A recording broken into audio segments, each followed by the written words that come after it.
மைதா மாவு வச்சு வீட்லேயே ஓவன் இல்லாமல் நம்ம வந்து கேக் எப்படி செய்கிறதுன்னு சொல்லிட்டு பார்க்கலாம். ஃபஸ்ட்டு வந்து மெஷர்மெண்ட் கப் எடுத்துக்கோங்க. நீங்கள் வீட்டில் எந்த கப் இருந்தாலும் எடுத்துக்கலாம். அதே மெஷர்மெண்ட்டில் தான் எல்லாமே மெஷர் பண்ண போகிறோம். ஃபஸ்ட்டு அந்த கப்பில் ஒரு 1/4 கப் அளவு எண்ணெய் எடுத்துக்கிட்டேன். அதுக்கப்புறம் அதே கப்பில் 1½ கப் அளவு சர்க்கரை, 2 ஏலக்காய் போட்டு பவுட்ரு பண்ணி எடுத்து வச்சுக்கிட்டேன். உங்களுக்கு ஏலக்காய் வேணாம் அப்படின்னு நினச்சிங்கன்னா வெண்ணிலா எசன்ஸ் சேர்த்துக்கோங்க. அதுக்கப்புறமேட்டா இது எண்ணெய், சர்க்கரை 2 நான் ஒரு பவுல் எந்த பவுலில் மிக்ஸ் பண்ண போகிறீங்களோ அந்த பவுலில் போட்டுக்கோங்க. அதுக்கப்புறமேட்டா நான் வந்து முட்டை 2 எடுத்திருக்கேன். நீங்கள் வந்து முட்டை வேணாம் அப்படின்னு நினச்சிங்கன்னா ஃப்ரெஷ்ஷான தயிர் எடுத்துக்கோங்க. புளிக்காத தயிர் எடுத்துக்கோங்க. நான் வந்து முட்டை நல்லா பீட் பண்ணி எடுத்துக்கிட்டேன். அதுக்கப்புறமேட்டா சோடா மாவு, சோடா உப்பு, அதுக்கப்புறமேட்டா நம்ம நார்மல் உப்பு லைட்டாக சேர்த்துருக்கேன். அதுக்கப்புறம் இப்போ மைதா மாவு. மைதா மாவு வந்து நான் 2 கப், நம்ம எந்த கப்பில் சர்க்கரை எடுத்துருக்கோமோ அதில் 2 1/4 கப் எடுத்திருக்கேன். நீங்கள் நல்லா பீட் பண்ணி கரைச்சிக்கோங்க. கரைக்கும் போது கட்டியாக இருந்ததுன்னா காய்ச்சி ஆற வச்ச பால் எடுத்துக்கோங்க. அது நல்லா மிக்ஸ் பண்ணிக்கோங்க. ரொம்ப தண்ணியாக இருக்கக்கூடாது. தோசை மாவு பதத்துக்கு இருக்கணும். நீங்கள் எந்த கப்பில் வந்து கேக் செய்ய போகிறீங்களோ அதில் நல்லா வெண்ணெய் இல்லை நெய் நல்லா தடவிட்டு மேலே கோதுமை மாவு நல்லா ஸ்ப்ரிட் பண்ணி விட்டுக்கோங்க. அப்போ தான் வந்து நம்ம கேக் வந்து ஒட்டாமல் நம்ம எடுக்கும்போது கரெக்டாக வரும்.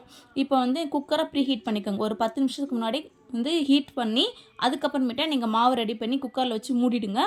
30 to 45 நிமிஷம் கம்பல்சரி ஆகும். நீங்கள் அதனால் ஒரு 1/2 மணி நேரம் கழித்து ஒரு கத்தி விட்டு குத்தி பாருங்கள்.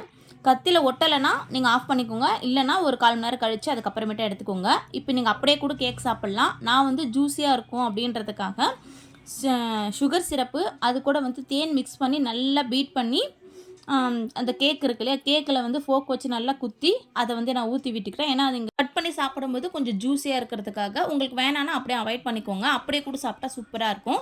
நான் வந்து நியூ இயருக்காக பண்ணியிருந்தேன். ஸோ அதனால் டெக்கரேஷன் கொஞ்சம் இருக்கட்டும்னு சொல்லிட்டு கோகோனட் வந்து ஃப்ரெஷ் கோகோனட் உங்கள்கிட்ட ட்ரையான கோகோனட் இருந்ததுன்னா நீங்கள் வச்சுக்கோங்க. என்கிட்ட கோகோனட் இல்லாததுனால நான் ஃப்ரெஷ்ஷான கோகோனட்டை மிக்ஸியில் நல்லா தூள் பண்ணி அதை வந்து நெய்யில் நல்லா ரோஸ்ட் பண்ணி எடுத்துக்கிட்டேன்.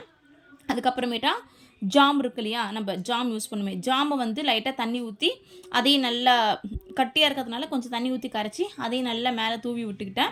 நல்லா மேலே ஜாமை ஸ்ப்ரெட் பண்ணிவிட்டு மேலே வந்து கோகோனட் நல்லா தூவி விட்டிங்கன்னா ஓரளவுக்கு டெக்கரேஷன் மாதிரி இருந்தது. நான் நியூ இயர்க்காக தான் ரெடி பண்ணியிருந்தேன். ஸோ நியூ இயர் அன்றைக்கி நைட்டு கட் பண்ணிட்டோம். அது எந்த அளவுக்கு வந்திருக்குன்னு சொல்லி உங்கள்கிட்ட காமிக்கிறேன். ரொம்ப பஃபியாக சூப்பராக வந்துருந்துச்சு.